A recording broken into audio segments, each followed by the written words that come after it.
Hello and a big welcome. Today we are going to do a rather longish story, which is the third story from your Prism textbook, known as the paper Menagerie. Okay, it's pronounced as, and that's important for you to know how it is pronounced. It's a slightly tricky kind of a pronunciation.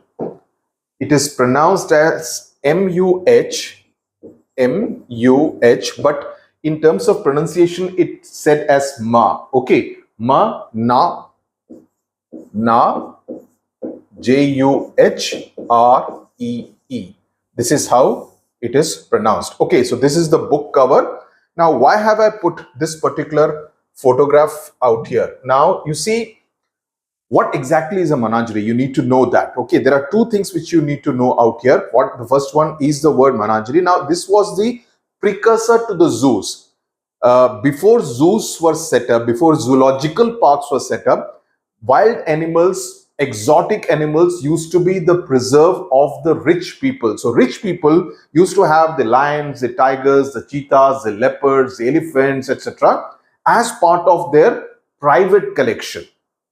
Okay, and this is important in also to understand the larger theme of this particular story by Ken Liu. So this particular menagerie was like a private property of a rich person, and this was more prevalent in the 17th century. Gradually, these became, they got transformed into public zoos, zoological parks where everyone could go. Otherwise, this picture kind of gives you an idea about the kind of the exotic animals, the wild animals that were kept for display for a few people who were invited by these rich people. Okay, so there was criticism about how they were treated, etc. So gradually it became part of the zoo structure as we know today. Now, what is the paper menagerie in this particular story? Now you see this particular photograph. Let me scroll down further so that you have a better idea.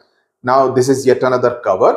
Now this is a paper tiger that the mother makes for the son in this particular story. Okay, this is basically made of paper. Okay, wrapping paper used for Christmas presents. So it is used for that, and she would kind of blow air into it to kind of inflate it and give it a life of its own. So these are the kind of things which they would make. Okay, this is also known as the origami art, which is prevalent both in China as well as in Japan. So this is what is known as the paper menagerie, which is really part of an integral part of this entire story, because there were an artistic speciality of a place called Sigulu, from where the protagonist, the mother's protagonist, the narrator's protagonist, the narrator's mother came from. Okay, basically this story has two main characters. One is a narrator who is the son called Jack, and his mother. Of course, there is also the father, there is also his girlfriend, but they are not the important characters.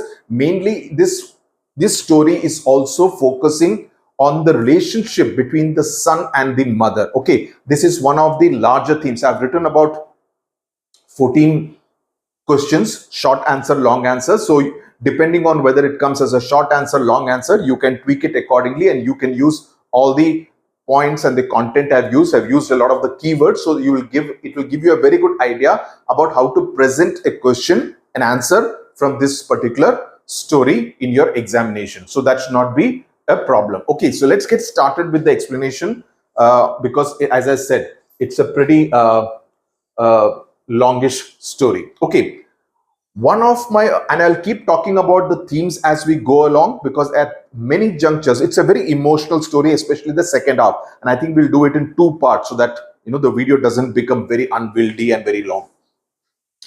So I'll keep telling you the themes and the larger points, which you will find written in the answers also. One of my earliest memories starts with me sobbing. Okay, so he's talking about a particular incident where he was weepy, when he was crying. I refused to be soothed, that is pacified. Soothed means, I refused to be kind of consoled in any manner, no matter what mom and dad tried. So both his mother and father tried to kind of cool him down, pacify him, but there was no effect on this boy. Dad gave up. Dad said, I'm giving up. I know, I don't care. Let him keep crying. and left the bedroom, but mom took me to the kitchen and sat me down at the breakfast table. So, but mom was not someone who was one to give up. So she took him and sat him down at the breakfast table. Look, look, she said. Can means look, look, she said as she pulled a sheet. So she's basically trying to do what? She's trying to distract the attention of the crying child, like all crying child need to be done to, right? If you're crying for something, you show something which is little more attractive, the child's attention goes to the new thing and forgets what he or she was crying about. So look, look, she said as she pulled a sheet of wrapping paper from the top of the fridge. For years, mom carefully sliced open the wrappings around Christmas gifts. So it shows a very saving kind of a mindset. It shows a very middle class kind of a mindset, and saved them on top of the fridge in a thick stack. So she had saved all the Christmas wrapping paper and she had put them in a stack on top of the refrigerator. So she took one of them and wanted to kind of show what magic, and the word magic is very important, what magic she could actually create with that wrapping paper. She set the paper down, plain side facing up, and began to fold it. Okay. I stopped crying and watched her, curious. So the boy is curious as to what is his mother, because he hasn't obviously seen her doing something like this before. So there is a novelty factor. It is being done for the first time. So he's looking at it with a lot of curiosity. She turned the paper over and folded it again. She pleated as in, kind of made those divisions, packed, tucked, rolled and twisted. So she did all those kind of actions with that wrapping paper until the paper disappeared between her cupped hands. I mean, the hands, she has put it like this and she's kind of doing a lot of the magic with her hands, and the paper has almost disappeared between her hands. Also, please remember that this entire story is from the perspective of a child. Larger part of the story, okay, is from the perspective of a child. So whenever he says, her hands, obviously he's looking at it from a very tiny point of view. So always keep that in mind. Then she lifted the folded up paper packet to her mouth and blew into it like a balloon. So she blew air into what I showed you just now, like this. So you blow air into this in order to inflate it. Okay. Look, she said, Laho. Okay, now that's the name of the paper tiger, because she has created a paper tiger for her son to play with. This is pronounced the way it is, Laoho, Lahu, Laohu, with a space between A and U, A and O, and O and H. She put her hand down on the table and let go. A little paper tiger stood on the table, the size of two fists. Okay, so the size of the two fists of the child. So it was only the size of this much, probably smaller than this, because this is an adult fist. We are talking about child's fist. Together, the skin of the tiger. Is it fitting into the screen? Yes, it is. In any case, you have your book, so it should not be a problem. The skin of the tiger was the pattern on the wrapping paper. That is the Christmas gift wrapping paper. So it was not a typical, the way the skin of a tiger would actually look like. White background with red candy canes and green Christmas trees. So, very unusual looking tiger, as though the tiger had arrived for Christmas. I reached out to mom's creation. Now, this is important. Mom's creation. Please use it in your answers to say, mom's creation. So whenever you're talking about paper, animals, etc., you can use these different adjectives. And it is always a good idea to use the words used by the author in quotes instead of using the same paper, animal everywhere. You can use at one place mom's creation. Its tail twitched means moved, and it pounced playfully at my finger. Now you see a lot of it, as he says later on in this story, is to do with his imagination. And I will give you an example. I'm sure all of you, at least I have, played with cars, right? Girls play with dolls, though it's a stereotype. I wouldn't want to kind of conform to that stereotype. But let's say we play with toys of all kinds, right? And we imagine a lot of things.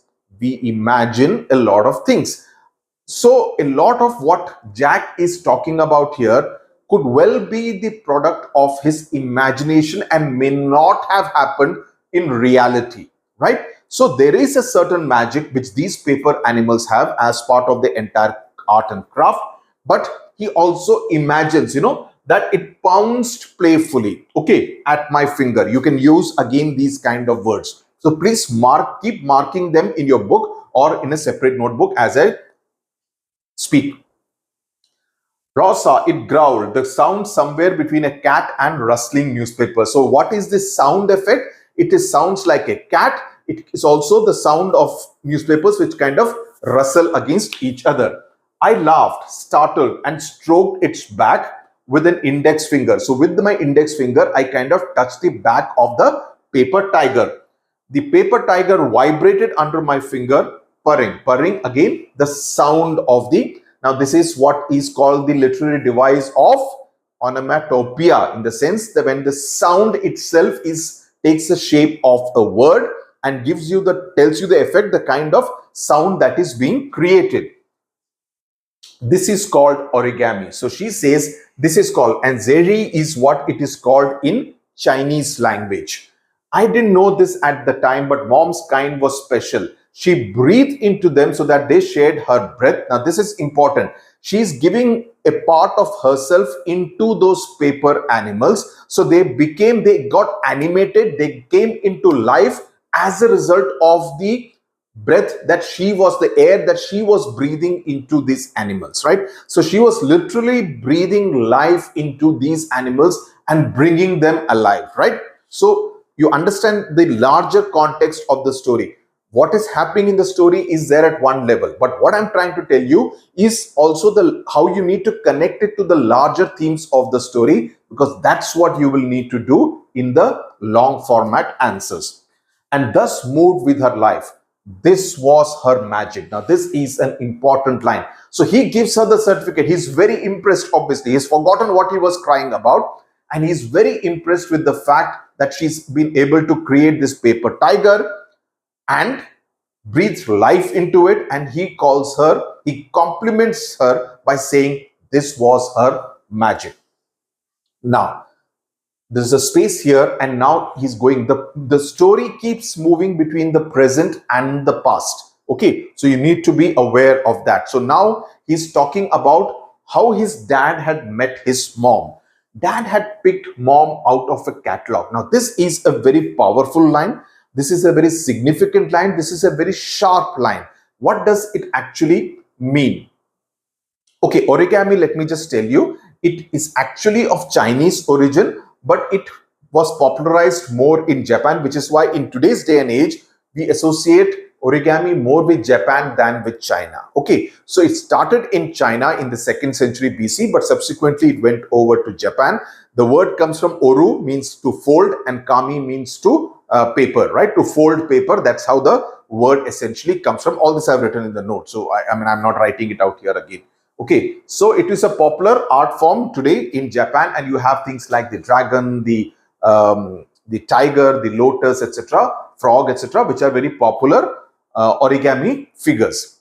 So dad had picked mom out of a catalog, which means that dad and mom had met through an introduction service, which was not a very nice way of introducing Asian women, especially Chinese women, to American men who were looking for a wife, okay, to take back home and to take care of their household and family. And this was a very common practice in the 1970s. That's where this story is set.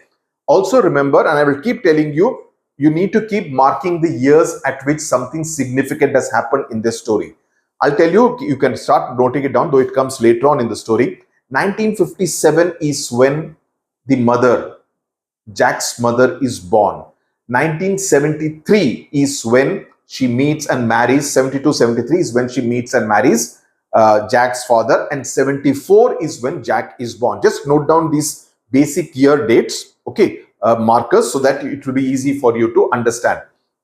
So what happens is that he had picked mom out of a catalog, in the sense that she was Chinese, he was American. So there is this immigrant kind of an angle. She's an immigrant in the United States of America, and there is a lot of cultural difference between Jack's parents, between dad and mom.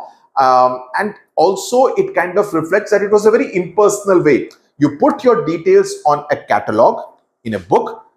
The prospective person, bridegroom, buyer, because you also pay some money apparently, you read it, you say that, okay, I like this girl, and you end up marrying her. So it's as impersonal as that. More importantly, and listen to this carefully, it also reduces Jack's mother to a commodity, that she's almost like something which is up for sale. And that is what this bride market was known as, that it reduced people, women, girls, to a commodity who could be put up there for sale for American men to come and buy. And their own feelings, emotions, etc. were not really cared for. Okay, so this line therefore is important because it kind of focuses on the cross-cultural relationship between the Chinese mother and the American father. Okay, I hope you have understood the background. You will understand this more as we go along, especially in the second half of the story. Now, one time when I was in high school, I asked dad about the details. He wants to know, how did you meet her? He was trying to get me to speak to mom again, because there comes a point in the story in the middle when he stops conversing with his mother because of a fight, because of whatever happens. You will know about it later. So by saying this here, he's trying to make you curious. Arey, just now the mother and son were very happy together. Why did he stop talking to his mother, right? So that's an important juncture in the story. He had signed up. So what Jack's father, who is not named, Jack's mother is also not named in the story. He had signed up for the introduction service back in the spring of 1973. So 73, not 72, 73 is when Jack's father met his mother and married her.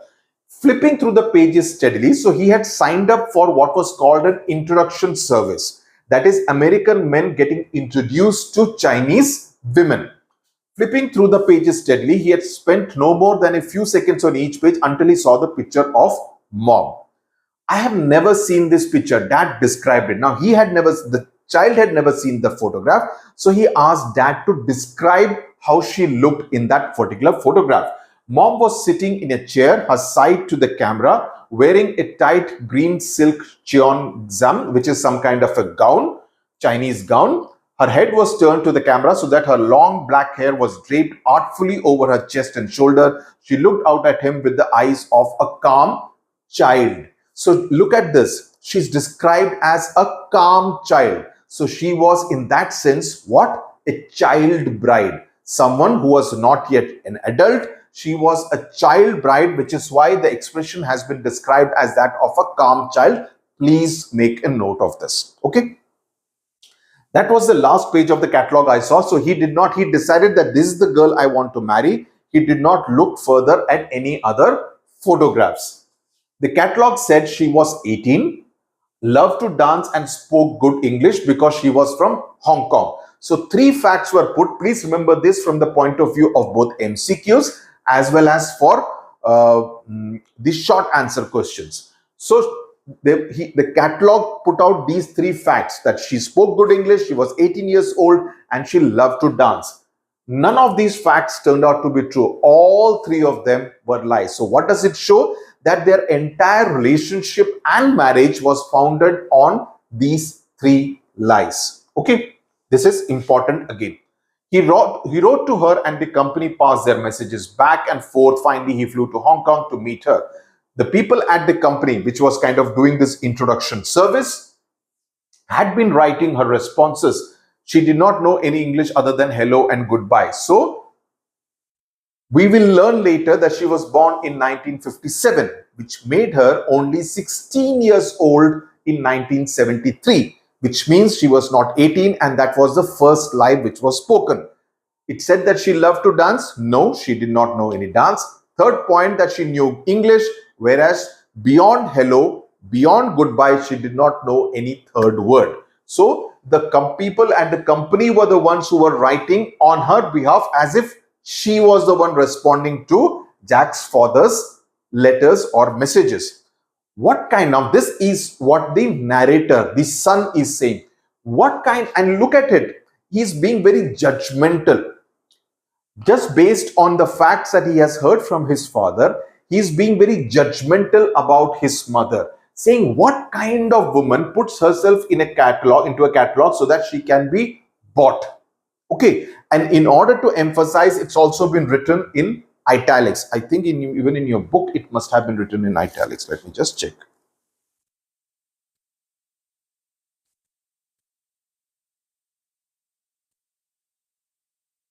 Yep. Also, before I forget, please ensure that you always read this particular box. Okay, because it gives you a certain context to the story. So you ensure that this box is written so that you know a little bit about the author and about this particular work as to what it is. Of course, I will be explaining it, but it always helps to read this particular, because sometimes some words are used from the box itself in questions, especially in MCQs, etc. So please do make it a point to read that. So he's kind of being very judgmental about, judgmental being an important word, please make a note of it. The high school me thought, that is, someone like me who was in high school, the high school student that I am, that's what me thought means, that the high school student that I am, I thought I knew so much about everything. Contempt felt good like wine. So he said, I thought I knew everything, and contempt, at that point in time, he's feeling only a sense of contempt. That is a feeling of, he's despising. Then what kind of a person? How could my mother be like this, putting herself up for sale in a catalog? So, contempt. And by thinking about it like that, it's almost giving him a sense of control, and he's kind of feeling ashamed of that entire industry, and he wants to distance himself from it. So this particular paragraph, it shows that he wants to distance himself from the way his mother came into his father's life, and the entire manner in which she was sold to an American husband. So, he does not like it. And he's kind of not blaming the circumstances, because he's completely unaware of it. He's not blaming the circumstances. He's not blaming the father for having done something like buying a wife. Instead, he's blaming the mother. So it also shows a very irrational kind of a mindset of the author, that he actually thinks like that. Okay, so please remember, these are important aspects that I'm telling you. I don't think anyone else will kind of analyze it so deeply. So please remember these things, because when you write something which is a little out of the box, out of the ordinary, is when you can impress the examiner. Otherwise, what's the point if you are also writing what 10 other students before you have written? So please ensure that your answers have that kind of gravitas and depth. Gravitas means something which is really good and has a lot of depth. Instead of storming into the office to demand his money back, he paid a waitress at the hotel restaurant to translate for them. So he did not kind of, she doesn't know English, she's not even 18. He didn't kind of give up. He hired a translator who could translate his English into Chinese and her Chinese into English, or Mandarin language is what it's called, not Chinese in that sense. She would look at me, her eyes halfway between scared and hopeful while I spoke. So this kind of, gives you a sense of the kind of person his mother was when she was 16 years old. Scared and hopeful. Hopeful because she is hoping for a better life, because she wants to escape from Hong Kong, where she is an illegal immigrant. Please remember this, because all this will come in the latter half of the story. And she's scared because she doesn't know what the future holds for her, because this entire bride industry from China / Hong Kong was a very notorious one. Not that she was aware of it at that time, but it was a very notorious one, because many of these girls ended up being exploited in America, right? So there was that element of fear, because you don't know what the future holds. You don't know this guy at all. But there is also an element of hope that that life may just prove to be better than the life that I'm leading here in Hong Kong. Please make a note. I'm deliberately going slow so that you are able to understand and assimilate every word that I'm speaking. Any doubts, please do ask in the comment section, in the chat box. And when the girl began translating what I said, she would start to smile slowly. So she's kind of liking what she's hearing from her prospective husband.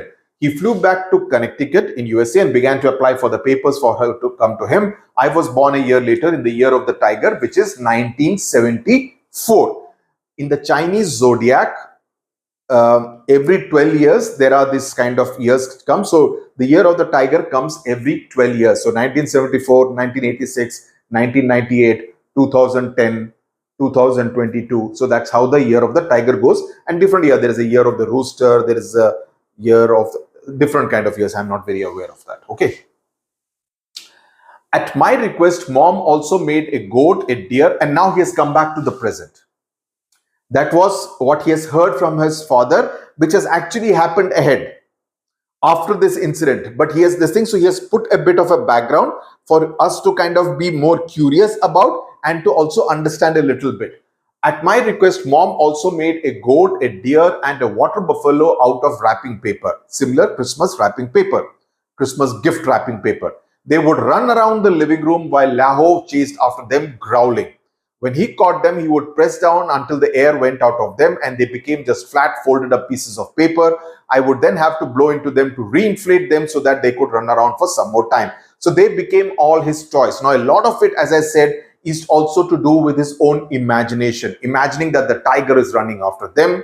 Now, whether it really happened the way he has written about it, we don't know. But it is from a child's point of view, a child's imagination, a child's perspective. So please bear that in mind. So there were these other animals which are also made by the mother for, in order to know what you would wonder, what was the purpose of her making these kind of paper toys. One, this is something that she was always good at. Number two, in an American society, she wanted her son, who looked like her, had Chinese features, to kind of stay connected to her Chinese heritage, which is an important aspect of this particular story. Okay, so that's what was the intention, besides, ensuring that he remained entertained.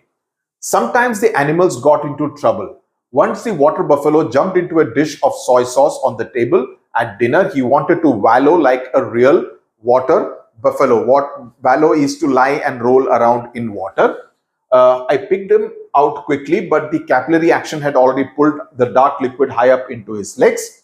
The sauce softened legs would not hold him up and he collapsed onto the table. I dried him out in the sun, but his legs became crooked after that and he ran around with a limp. Mom eventually wrapped his legs in saran wrap, which is a tin-foiled kind of a film. Not saran wrap. Saran wrap, yeah, it's a thin plastic film so that he could wallow to his heart's content, but just not in soy sauce. So it's an attempt at kind of some kind of childish humor that, when they fell into some kind of a liquid, obviously the paper would get soggy and obviously you will not have the same kind of an effect of a paper animal. Also, Lahu liked to pounce at sparrows. Now that's the first one. Now this can come in reasoning questions. The second one is that happened with the buffalo. This happened with the tiger, that he would like to pounce at sparrows when he and I played in the backyard.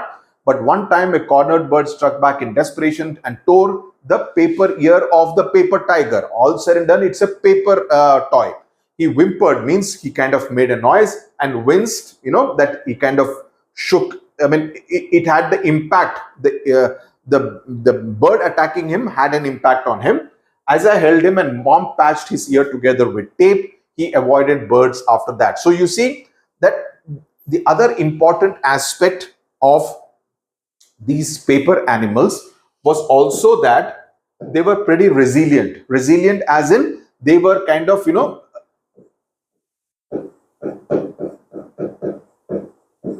they were pretty resilient in the sense that they could be held together with tape, unlike any other toy. Once it gets spoiled, it's gone forever. But she managed to kind of extend their life by using tape and somehow ensuring that the child still had the paper animals to play around with. And this particular paper tiger was like his constant companion that stays on even when he's an adult. So Lahu is almost like a character in the story. is almost like a character in the story, because it is through this paper tiger that he comes to know of his mother's past story also, and that's again something very significant. And then one day I saw a TV documentary about sharks and asked mom for one of my own. So he already has a goat, a tiger, a deer, a buffalo, and now he wants a shark. She made the shark, but he flapped about on the table unhappily. I filled the sink with water and put him in. He swam around and around happily. However, after a while, he became soggy and translucent and slowly sank to the bottom, the folds coming undone, right? The folds of the paper. I reached in to rescue him, and all I ended up was with a wet piece of paper. Lahu put his front paws together at the edges of the sink and rested his head on them. Ears drooping, he made a low growl in his throat that made me feel guilty, in the sense that, this is what had happened to the shark. Mom made a new shark for me, this time out of tin foil. The shark lived happily in a large goldfish bowl because now it wouldn't get soggy. It was not a paper animal, it was a tin foil shark. Lahu and I like to sit next to the bowl to watch the tin foil shark chasing the goldfish. Lahu sticking his face up against the bowl on the other side, so that I saw his eyes magnified to the size of coffee cups staring at me from across the bowl. So this is like, he's almost made Lahu into a character. Someone like a childhood friend, okay, with who he actually spent a lot of time, a lot of precious moments together. So that is what she was able to create for her son with these paper animals, bringing them out, bringing them to life, and creating some kind of a companion for her young son, right? That's what she managed to do. This is again something which you need to bear in mind. When I was 10, so now we are talking about 1984. So please remember that.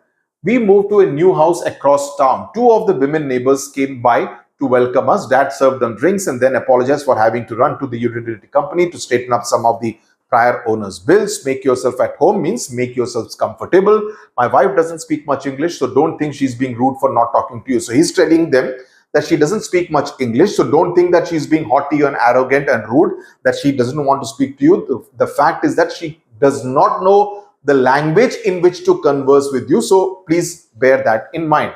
While I read in the dining room, mom unpacked in the kitchen. The neighbors conversed in the living room, not trying to be particularly quiet. So they were being very loud and he could overhear what they were speaking. He seems like a normal enough man. Who are they talking about? They're talking about the dad. Why did he do that? That is, why did he marry a Chinese woman? Something about the mixing never seems right. That is the mixing of the Chinese and the American genes. The child looks unfinished. That is the facial expressions, the facial features of the child, Jack. They don't look very finished. They don't look very formed. They don't look very normal. Slanty eyes, the eyes are, usually the small eyes, white face, a little monster, and they are being very rude by referring to him as a little monster. So it also shows, what does it show? It shows the intolerance, the lack of tolerance of American society towards someone who does not seem to belong in terms of facial features, the way, the physicality, right? So someone who doesn't look, and that's what happens with many people even in today's day and age. Someone who is a little fat, we will tease him saying and body shame that particular person, which is the worst thing that you can do to any person. Someone who is short or fat or too tall, okay, or has hair which look a little different, we end up, so anyone who is not conforming to the normal, we tend to mark them as abnormal, which is never the right and the positive thing to do, because that's precisely what his two American neighbors are also doing. Do you think he can speak English? He, as in referring to the boy. The women hushed. After a while, they came into the dining room. Hello there, what's your name? Jack, I said. That doesn't sound very Chinese. Chinese. Mom came into the dining room. Then she smiled at the women. The three of them stood in a triangle around me, smiling and nodding at each other with nothing to say until Dad came back. Now, this is still where this first part. Now there is an important incident that takes place in Jack's life, which proves to be a turning point that completely spoils his relationship with the mother. So the incident involving Mark is that way extremely significant. Mark, one of the neighborhood boys, came over with his Star Wars action figures. Obi-Wan Kenobi's lightsaber lit up and he could swing his arms and say in a tiny voice, "Use the Force." I didn't think the figure looked much like the real Obi-Wan at all. So he's being very dismissive because he's very happy with his world of paper animals. So he doesn't think much of these Star Wars figures that most boys are, for reasons known best to them, are very fond of, because according to me, they make too much of noise.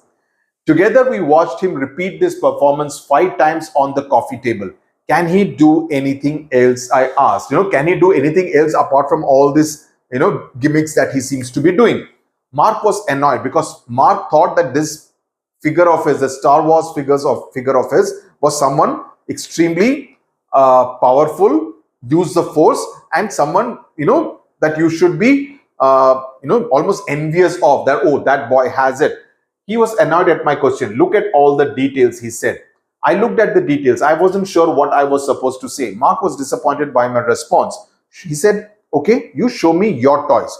I didn't have any toys except my paper menagerie. I brought Lahu out from my bedroom. By then, he was very worn, patched all over with tape. So he was kind of being held together with tape put by his mother and glue. So tape and glue, evidence of the years of repair Mom and I had done on him. He was no longer as nimble and sure-footed. Nimble means someone who can move very fast, and sure-footed means, someone confident in that sense, as before. I sat him down on the coffee table. I could hear the skittering steps of the other animals. That is, he could hear the movement of the other animals behind in the hallway, timidly peeking into the living room as if they were very curious. So he was kind of, you can imagine how those paper animals would have probably behaved, or at least that's what Jack's imagination is at that point in time. Lahu, I said, and stopped. I switched to English. This is Tiger. So he introduces him to Mark. Cautiously, Lahu strode up and purred at Mark, sniffing his hands. Mark examined. So he's almost kind of, personifying those paper animals. He's personifying those paper animals. That's the way they are behaving. Mark examined the Christmas wrap pattern of Lahu's skin. He doesn't look like a tiger at all. Your mom makes toys for you from trash. This line is important, and I would want you to mark it in your book, because you can use this trash as a keyword in your answers, because the paper animals are an important element of the story, and you will definitely, most definitely, if you get a question from this chapter, you will definitely get a question which revolve around the paper animals. So don't keep using paper animals. You can use mom's creation. You can use what Mark said, that it were created from trash. They were created from trash. I had never thought of Lahu as trash.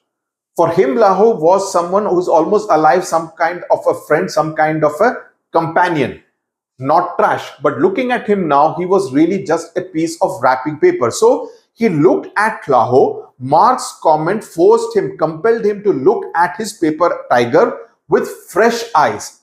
And he realized, yes, he's right. He's just wrapping paper, which does not even look like tiger's skin, right? That's when which is why I said the incident involving Mark is an important turning point in the life of Jack and Jack's relationship and the impact it has on his relationship with his mom. So Mark pushed Obi-Wan's head again. The lightsaber flashed and he moved his arms up and down. Use the Force. So Mark is an aggressive, arrogant kind of a boy. So he wants to kind of show that he can use the force of his toy on the paper tiger. Lahu turned and pounced, knocking the plastic figure off the table. It hit the floor and broke, and Obi-Wan's head rolled under the couch. Lahu laughed. I joined him. So both of them laughed at the plight of Obi-Wan.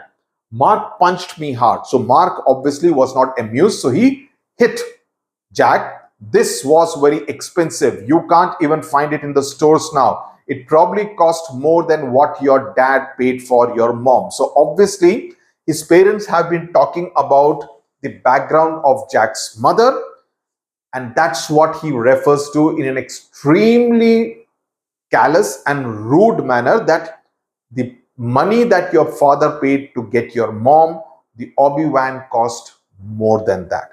And that's a very, very important line in the context of the story. Okay. Um, and we will know about it. We already know a bit about it, but we will know more details later on in the story.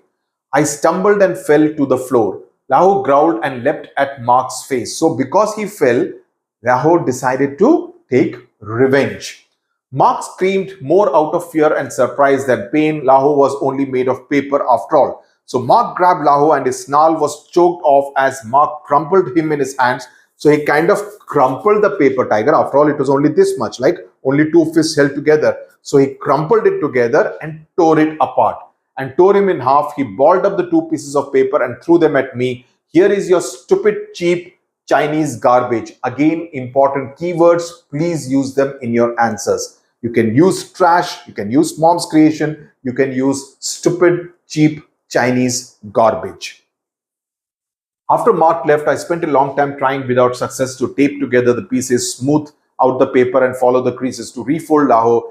Unfortunately, slowly the other animals came into the living room and gathered around us, me and the torn wrapping paper that used to be Lahu. Okay, so that's what has happened. Of course, he'll get repaired, but that's what has happened to the paper tiger. Now, that's an important incident. Now, we will know about the repercussions. What happens as a result of the fight, the impact it has on the relationship between Jack and his mother. My fight with Mark didn't end there. Mark was popular at school. I never wanted to think again about the 2 weeks that followed. So, during the 2 weeks that followed this incident, he was racially discriminated against. He was bullied at school.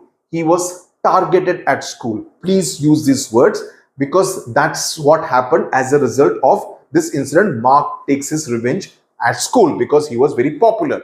I came home that Friday at the end of the 2 weeks. Let me see this particular thing. In your book, they have put the English translation also. 1 second. She's asking, how was school? This means, how was school? Mom asked. I said nothing and went to the bathroom. I looked into the mirror. I looked nothing like her. Nothing. At dinner, I asked, do I have a chink face? You know, whether I look like a Chinese.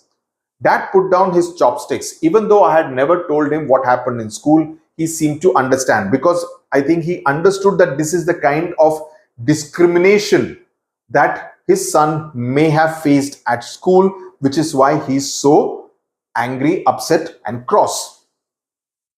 He closed his eyes and rubbed the bridge of his nose. He said, no, you don't. No, you do not look like a Chinese. Mom looked at Dad and not understanding. She looked back at me.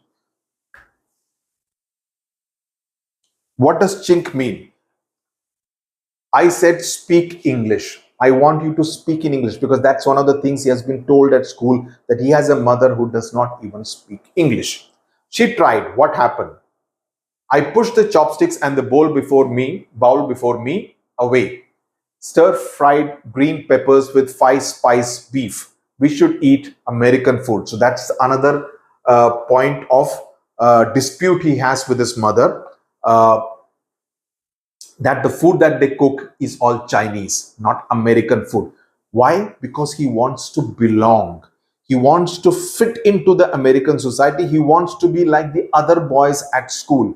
But he realizes that he's different in terms of features, in terms of the fact that his mother cooks only Chinese food, in terms of the fact that his mother does not speak English. Dad tried to reason. A lot of families cook Chinese sometimes. We are not other families. I looked at him. Other families don't have moms who do not belong. So this whole sense of belonging, that he wants to be someone who wants to belong to the American society. He does not want to stand out like a sore thumb. He wants to fit in. And that's the point of dispute between him and his mother.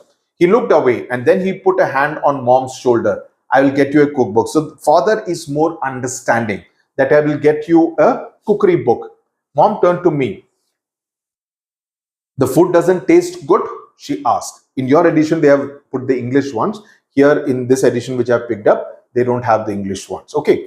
English, I said, raising my voice, speak English. Mom reached out to touch my forehead, reading. So she's saying whether you are running a temperature. I brushed her hand away. So he's being impertinent, he's being rude. Many of us as children also do the same with our parents, and that's probably the worst thing that you can do with your parents. Dad, speak English, I was shouting. Speak English to him, Dad said to Mom. You knew this was going to happen someday. What did you expect? The fact that you did not make the effort to learn English. So this was bound to happen someday when the child would strike back and say that I want you to speak only in English. Mom dropped her hands to her side. She sat looking from Dad to me and back to Dad again. She tried to speak, stopped and tried again and stopped again. You have to, Dad said. I have been too easy on you. Means that, I have not been pushing you to learn English. Jack needs to fit in. So what are the two words that I spoke about? Belong, moms who do not belong, and he needs to fit in into the American society where he can speak English, his mom speaks English, where they eat American food, right? All those things are important. Mom looked at him. If I say love, and this is an extremely important line. Please listen to this carefully. She says, if I say love, I feel here. She pointed to her lips. If I say love in English, I feel here, just on the lips. If I say I, which is Chinese for love, when love is spoken in the Mandarin language, they say AI. I feel it here in my heart. She put her hand over her heart. So she says that's the difference, because English is a very superficial kind of language. Chinese is much more about the heart. So she says, when I say, and that's what she also feels more connected with, that when she expresses her love in the Mandarin language, she feels it here. When she says love in English, she can only be mouthing that word. She can only be speaking that word without feeling it in her heart. Dad shook his head. You are in America. Doesn't matter. You are in America. You need to say love. Mom hunched down in her seat, looking like the water buffalo when Lahu used to pounce on him and squeeze the air of life out of him. And I want some real toys.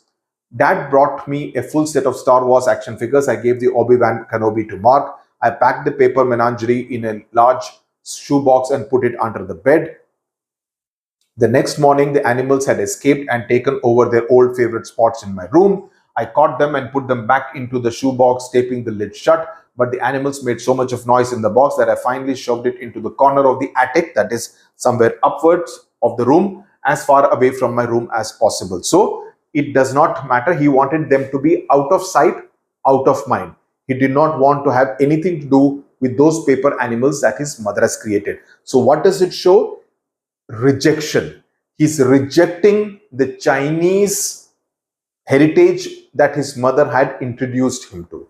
His action of putting them away in the attic is to convey that I am rejecting this. I want to belong here. I want to fit in America. I do not want to belong. I don't want to have anything to do with the Chinese heritage. Please mark this.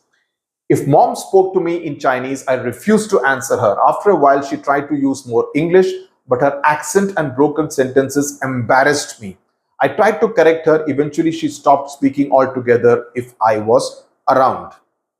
So, this is what was the impact of that entire incident and the aftermath of that incident. Mom began to mime things. Mime means only with action instead of speaking, because obviously her English wasn't good. If she needed to let me know something, she tried to hug me the way she saw American mothers do on TV. So she's also trying to belong by doing what American mothers do, even though she does not particularly approve of that. I thought her movements were exaggerated, uncertain, ridiculous, and graceless. She saw that I was annoyed and stopped. So he's being extremely rude, impertinent, and impertinent. Okay, it just again, it's just another synonym for rude. Graceless behavior. And I don't think any parent deserves this.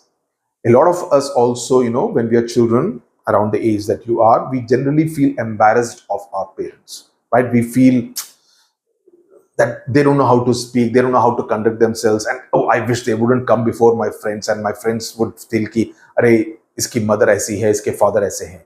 Never, ever, never, ever feel like that about your father, about your mother. Never, ever. Whatever be the circumstances, they're your parents, they're special, and always remember that come what may, whatever problems that you may have be in, the only two people who will selflessly and without any malice will always be on your side. They will always be in your team. They will always be on your side, will be your parents. Your siblings may have problems with you, but your parents will never desert your side. Always remember this. So, we tend to kind of take our parents for granted. We think, they will be there forever. No, there will come a time in your life when they will not be there. And at that time, you will think, oh, I wanted to share this with my mother. I wanted to share this with my father, but they are not there, right? And that moment can hit you very badly. So while you have your parents, hug them together, speak to them, spend time with them, and be nice to them, because they may not share a lot of the problems that they have faced in bringing you up, the sacrifices that they may have made, right? But the relationship is extremely special. The relationship between a father and the child, the mother and the child, extremely special. I think this story brings it out beautifully. And the second half is so, so, so very emotional. So the lesson from this for all of us also is to kind of not take our parents for granted, never to be embarrassed of them. In fact, be very proud of what they have done for you. Because as I said, they will be the two people who will always be in your team, on your side. Will always have your back. So what he's saying out here is so not done. You shouldn't treat your mother that way, Dad said, but he couldn't look me in the eyes as he said it. Deep in his heart, he must have realized that it was a mistake to have tried to take a Chinese peasant girl and expect her to fit in the suburbs of Connecticut. Now, this is his perception. It does not mean that his dad felt like that. He thought that his dad must have felt like that.